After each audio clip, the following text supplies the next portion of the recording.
Les marins de la Brest Atlantique, comme tous les coureurs au large, sont confrontés à un risque, celui de heurter des ovnis. Les objets flottants non identifiés peuvent causer des dommages importants et même mettre en péril la vie des marins.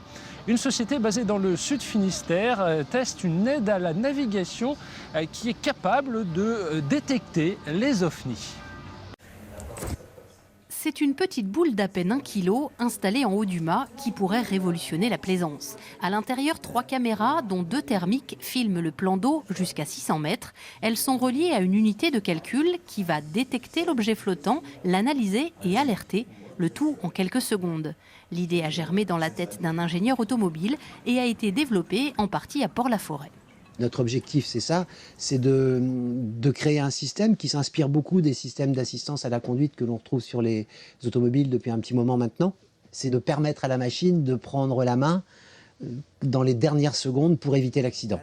Initié cette année sur des bateaux de course, le système est testé depuis un mois sur le voilier des Leclerc, qui voit ça d'un très bon œil. C'est vrai que j'ai peur de la nuit et des choses flottantes, donc j'ai trouvé intéressant de pouvoir naviguer avec un œil magique en haut.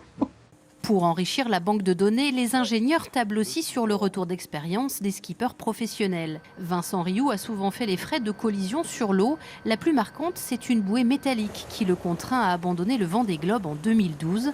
Alors, quand il entend parler d'Oscar, il est séduit par les perspectives. Sur la dernière Transat Jacques Vabre, il embarque le système d'intelligence artificielle. Elle a permis de détecter un ovni.